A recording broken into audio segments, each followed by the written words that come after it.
Olá, eu sou a Eva e você está no Trocando Ideias, o canal onde nós falamos de tudo um pouco. Se não é inscrito no canal, não perde mais tempo, se inscreve, ativa o sininho para receber as notificações sempre que tiver vídeo novo por aqui. E não esquece também de nos seguir nas redes sociais. Roda a vinheta!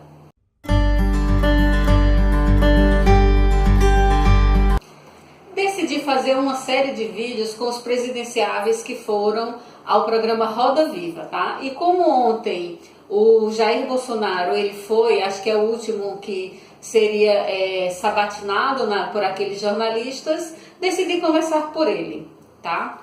E confesso que tive que me esforçar para assistir e estava determinada a me manter imparcial, não permitir que a opinião que eu já tenho formada por ele interferisse de alguma forma no julgamento que eu iria fazer daquela entrevista.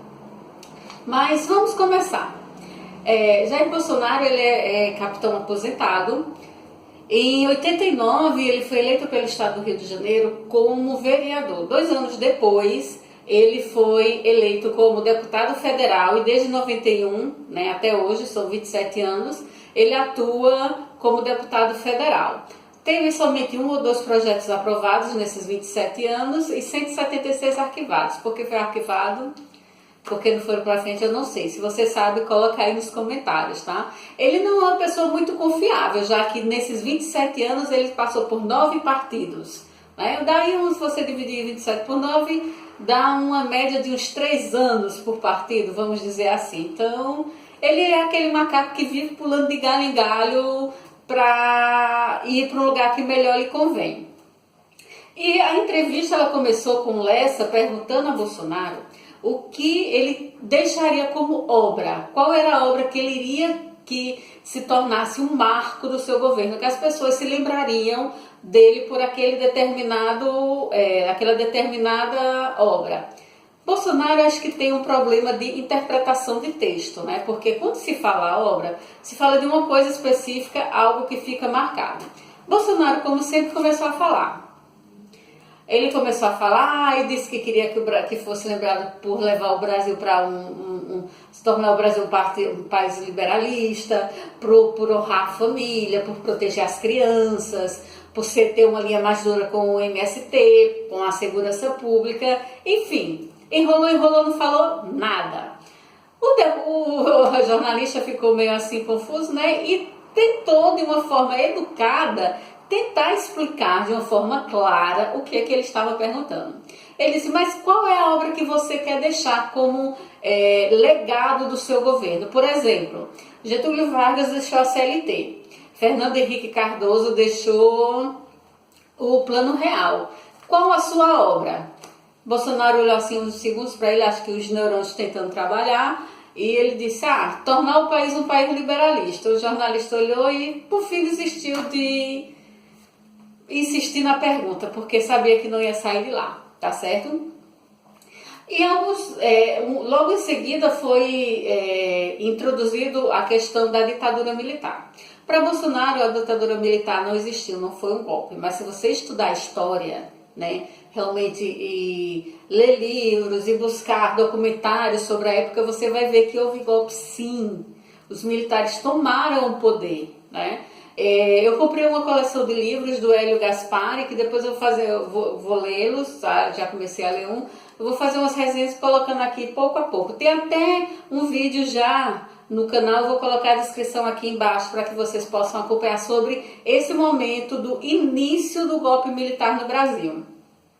E se falou sobre Herzog. Herzog era um jornalista que foi morto pela ditadura militar, e ontem a Organização dos Estados Americanos condenaram o Brasil por não ter punido os assassinos desse jornalista, o que fez com que o Ministério Público reabrisse o caso. Para Bolsonaro, ele ter se enforcado em 1,20 m de altura é totalmente plausível. Ele até disse que recentemente em Goiás, se eu não me engano, teve um cara que fazia sequestro de crianças, tráfico internacional de crianças, que foi preso e que também foi encontrado enforcado a 1,20 m, 1,5 m do chão. Então, Ele acha que talvez tenha sido realmente apoio militares, talvez tenha sido suicídio. Eu, particularmente, acredito na teoria do assassinato mesmo, tá? E para ele acha que as pessoas elas exageram muito na questão da ditadura. Que não foi tudo isso, que as pessoas se faziam de vítimas para poder chegar ao governo, para poder chegar ao poder. Ele diz que essa condenação da OEA ao Brasil é porque os advogados eles são de esquerdas. Aí o Lessa mais uma vez disse que de esquerda a OEA não tem muita coisa, já que ela é formada por juristas renomados e de calibre alto. Então eles vão estudar as coisas, independente de sua visão de política, né? Mas para Bolsonaro tudo é questão de esquerda, tudo é culpa da esquerda, tá certo? Outra coisa foi a reforma da Previdência. Ele se mostrou favorável a uma reforma da Previdência. Ele disse que precisa sim ser feita uma reforma da Previdência. Ele disse que talvez não da forma que Temer ele quer que seja feito. E disse que a forma que Temer fez facilitou para que os esquerdas, novamente, os esquerdas voltam, né, no discurso dele, trabalhassem a questão para não fazer essa reforma. Dizendo que todas as pessoas iriam se aposentar aos 65 anos. Aí, para combater essa teoria de que talvez 65 não seja uma idade muito alta, ele disse que foi ver lá o mapa demográfico e ele viu que aqui no Piauí, as pessoas têm uma expectativa de vida de 69 anos, ou seja, 4 anos é suficiente, né, gente? Você trabalha sua vida inteira, se ferra, chega em casa morto de trabalhar para sustentar governo, sustentar empresário e ter uma merrequinha do salário no final do mês. E 4 anos é suficiente para você gozar de uma vida que talvez não seja tão boa, já que depois de tanto trabalho, tanto sofrimento, você adquire algumas doenças e talvez esse dinheiro só sirva para você comprar remédio. Mas para o Bolsonaro não tem problema, né? Aí ele disse que precisa de uma reforma. Mas será que ele vai fazer uma reforma? Pelo teor de outras perguntas que foram voltadas também a essa questão, foi questionado sobre privilégios dos políticos. E para você que não sabe, o político no segundo mandato ele já pode se aposentar. Segundo mandato, 8 anos de trabalho para trabalhar num lugar com ar-condicionado, sem levantar peso, sem fazer porcaria quase nenhuma. Tá? Então eles podem se aposentar. Será que ele vai mexer com isso também? Ou será que só o trabalhador que vai se ferrar no final das contas? Acho que eu já sei a resposta. Segundo, outra coisa, foi perguntado a ele sobre os arquivos secretos que é guardado sobre a ditadura militar. Primeiro ele disse que não conhece, que não sabe, que acha que os papéis foram destruídos, que no meio dele esses papéis têm um traço de duração e tudo mais. E o jornalista queria saber se ele iria abrir esses arquivos. Mais uma vez, Bolsonaro não responde. Pelo jornalista ter citado FHC, Lula e Dilma, ele atacou Dilma novamente. Ele disse: essa senhora que você está dizendo aí é a Dilma, que foi casada com não sei quem, seu primeiro marido foi não sei quem, que fez não sei o que lá, não sei o que lá, o segundo marido foi não sei quem, não sei quem. Ele não estava perguntando sobre a vida amorosa com quem Dilma foi casada, com quem Dilma deixou de se casar. Ele queria saber se os arquivos da nossa história, da história do meu povo, da história do seu povo, iriam ser abertos para que nós pudéssemos ter conhecimento.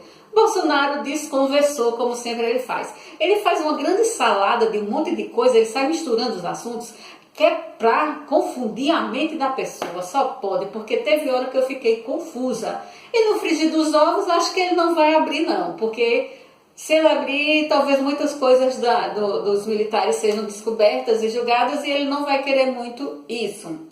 Sobre cotas, ele diz que é contra, que caso ele for seja eleito, meu Deus, que ele não seja. Caso ele seja eleito, ele vai pelo menos tentar diminuir, porque a cota agora é de 20%, ele vai tentar diminuir, porque ele acha que se o negro se esforçar, ele consegue, né? Agora ele esquece que a desigualdade no Brasil ela é gritante. E quem está lá na rabeira da cadeia alimentar? O negro pobre, né? Eu trabalho perto de um shopping, esse shopping tem algumas escolas particulares próximas.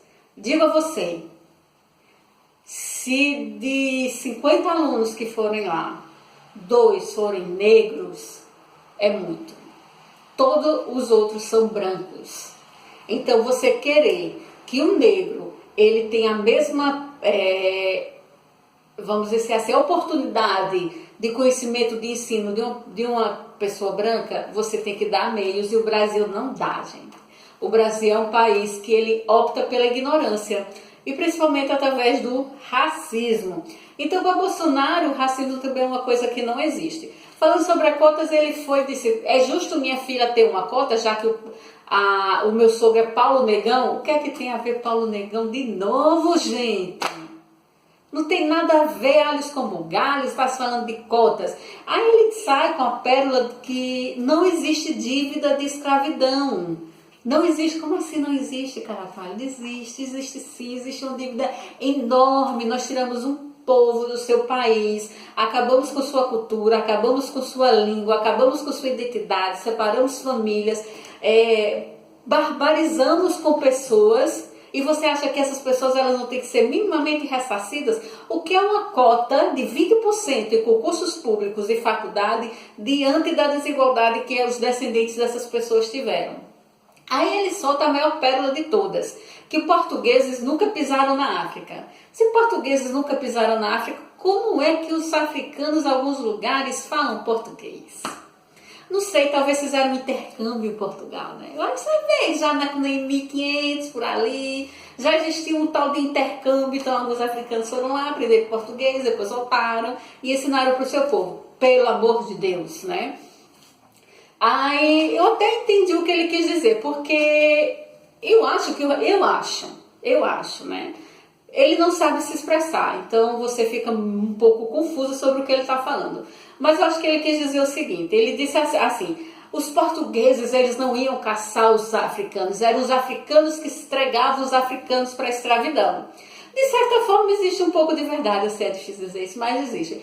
Porque nós vemos isso na história do Brasil, os índios sendo perseguidos pelos próprios índios, sendo massacrados. Na Segunda Guerra Mundial, nós vemos judeus dentro dos campos de concentração infligindo castigos a outros judeus, né, com pensamento nazista. Então não seria diferente também que africanos pegassem outros africanos e vendessem aos portugueses. Mas os portugueses compravam essas pessoas, né? Os portugueses eles trouxeram essas pessoas para o Brasil e as tratavam como animais, né? Como um objeto qualquer que eles pudessem fazer o que bem quisessem. Então, dizer que nós não temos dívida com a escravidão é um absurdo, né? Acho que estudar um pouquinho história vai ajudar o seu candidato aí, se você é fã do mito, tá? Estuda um pouquinho de história que você vai ver que a coisa não é bem assim. Aí ele foi falando só que cotas é tipo um privilégio. Então, a moça falou lá, esqueci o nome da repórter, sobre os policiais. Os policiais se aposentam em média antes dos 50 anos, o que eu não acho assim algo muito gritante, já que a profissão deles é de alto risco, né? Não você comparar um policial a um escritor, um administrador, são profissões totalmente diferentes, com teor de periculosidade totalmente diferente. Então, até lá 50 anos vai lá. Mas ela disse que os coronéis, os policiais quando chegam a coronéis, eles se aposentam, eles ganham o teto do governador, ou seja, eles ganham mesmo que um governador de estado. E só em São Paulo existem 1.800 coronéis na reserva e 60 na ativa. Gente, você imagina quanto dinheiro isso dá por mês, né? E ele acha que não é privilégio. Bolsonaro também foi falado sobre que ele quer reduzir custos, que tem muito imposto no Brasil, bababá. Mas será que ele quer reduzir os custos da questão dele, da questão do parlamentar? Porque nós sabemos que um dos maiores custos nesse país é a bancada que nós temos de políticos, né? São mais de 500 deputados federais, não sei quantos senadores, não sei quantos deputados estaduais, vereadores, enfim. A conta é gigantesca. Sem falar nos privilégios. Entraram-se na fala dele novamente da questão do auxílio moradia e ele vai se safar, né? Enfim, Bolsonaro falou muito e não explicou nada. enrolou demais e não deixou nada claro. Para mim, minha opinião continua sendo a dele. Ele é a que eu tinha antes. Ele é um homem totalmente desqualificado. Ele não tem capacidade para gerir o Brasil, principalmente nessa crise que a gente ainda caminha. É uma pessoa que, com certeza, ela vai trazer muito mal para o país. Muito, muito mal para o país. Porque ele não sabe governar, ele não sabe o mínimo de saúde, ele não sabe o mínimo de política, de economia, de administração. Ele acha que a mortalidade infantil ela é decorrente das mães, dos bebês nascerem prematuros. E os bebês nascem prematuros por conta que as mães muitas vezes não têm uma higiene bucal boa, não têm uma higiene vaginal boa. Então isso reflete na criança e a criança acaba nascendo prematura, morrendo e aumentando assim a taxa de mortalidade infantil. Aí quando a jornalista ela retrucou isso, aí ele disse, não, existem outros fatores e tal. Enfim, a mentalidade dele é muito pequena. Eu não votaria, não recomendo. Se você pensa em votar em Bolsonaro, estude, busque outras alternativas, realmente compare os planos de governo. Bolsonaro não tem nenhum. Tudo que se passa para governo de administração governamental mesmo, ele diz que vai ser o ministro tal, ele vai governar ou não? Ele vai ser um boneco voodoo que vai ficar lá só repetindo o que os outros dizem para ele fazer? Enfim, Bolsonaro continua, na minha opinião, um zero à esquerda, né? Uma pessoa que não merece nenhum tipo de credibilidade. Que eu nem sei por que ainda continua sendo eleito lá no Rio de Janeiro. Já deveria ter se perdido o mandato há muito tempo, tá certo? Então esse é o vídeo de hoje. Em breve eu vou fazer vídeo sobre os outros candidatos e vamos ver o que é que eu vou achar deles, né? Vou buscar lá, assistir na íntegra, me manter imparcial e tentar não tirar nenhuma conclusão precipitada. E você assistiu o vídeo do Bolsonaro no Roda Viva, o que você achou? Achou que ele era coerente? Eu achei que não. Achei que ele tinha planos de governo? Achei que não. Achou que ele é um bom candidato? Achei que não. Então, mas coloque aí nos comentários o que você achou e não se esqueça de se inscrever no canal, ativar o sininho para receber as notificações do vídeo e nos segue nas redes sociais. Até a próxima. Tchau!